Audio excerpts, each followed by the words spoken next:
En las afueras del pueblo, donde el camino se convierte en polvo y las casas decentes dan paso a la maleza, vivía Elías.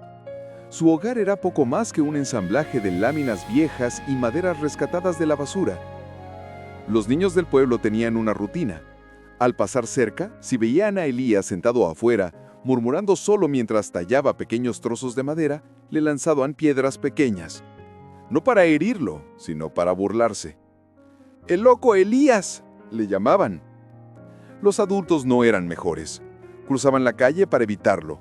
Lo juzgaban por sus ropas raídas, por su barba descuidada y por esa mirada perdida que parecía conversar con fantasmas.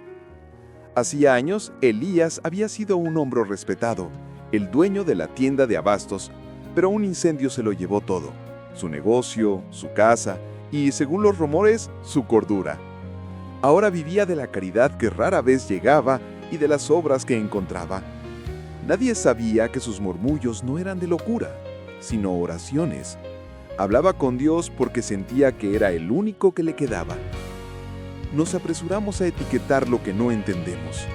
Llamamos locura a la fe que se expresa en la miseria, y llamamos rareza a la devoción que no cabe en nuestros templos cómodos. Juzgamos el envase roto, ignorando el tesoro que puede guardar dentro.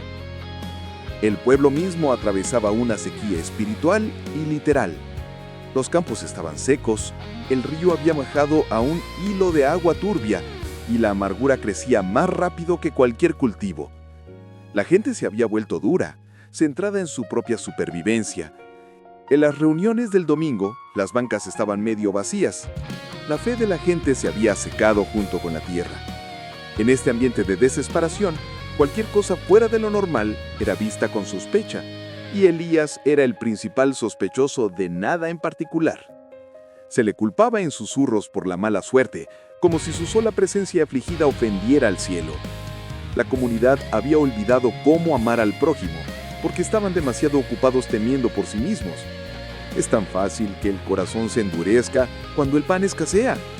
Es fácil olvidar la gracia cuando estamos enfocados en la desgracia.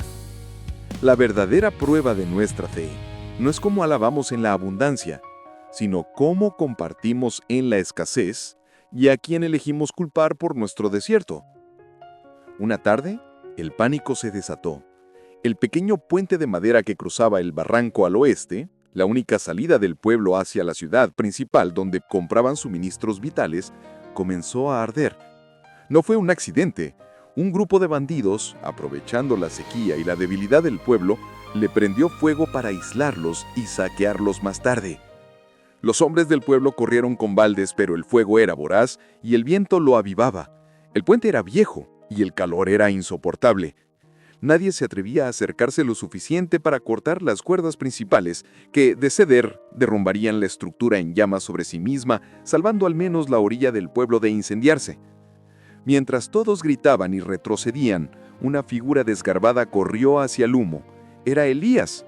Ignorando los gritos de «¡Vuelve, loco!», tomó un hacha que alguien soltó y corrió hacia el corazón del puente en llamas.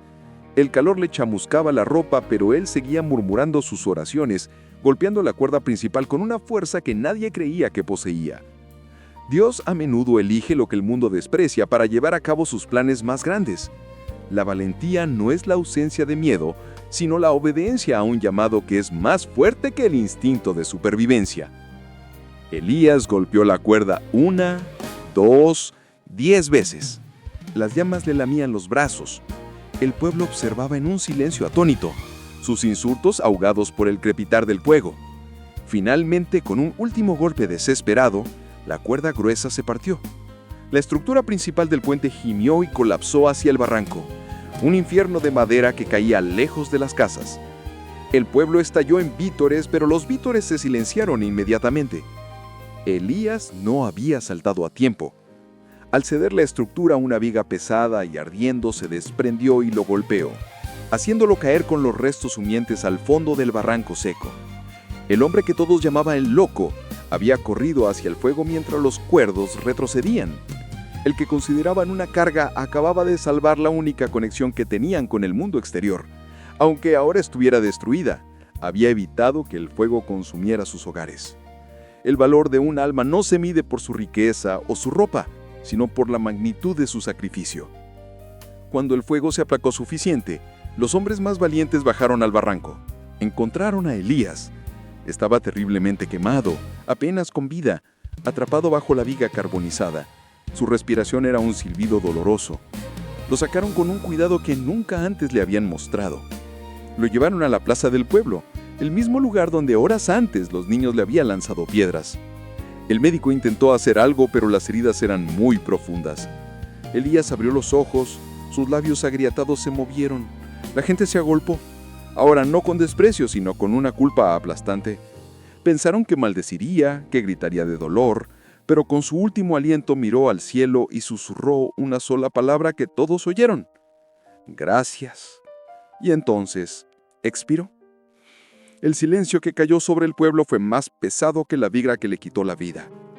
El hombre que habían juzgado sin piedad, el que habían marginado por su apariencia y su dolor, había muerto no solo por ellos, sino en paz con el Dios con el que siempre había estado hablando. Se dieron cuenta, demasiado tarde, que Elías no estaba loco, estaba en comunión. Su acto heroico no fue un impulso de locura, sino el acto final de un hombre que no tenía nada que perder en la tierra, porque ya lo había ganado todo en el cielo. Su muerte fue cruda, dolorosa y un espejo brutal para el pueblo. Comenzaron a valorar al hombre solo cuando vieron el precio de su sacrificio. La gente lloró, no solo por Elías, sino por su propia ceguera espiritual. Lo enterraron en la colina, y en su tumba no escribieron Elías el loco, sino Elías, el amigo de Dios. La historia nos deja una enseñanza implacable. A menudo crucificamos a nuestros salvadores antes de entender que los necesitamos. Dios esconde sus tesoros más grandes en vasijas de barro, en los Elías de nuestro mundo. La pregunta que queda flotando en el aire seco del pueblo y en nuestros corazones es: ¿a cuántos ángeles hemos llamado locos simplemente porque no entendimos su conversación con el cielo?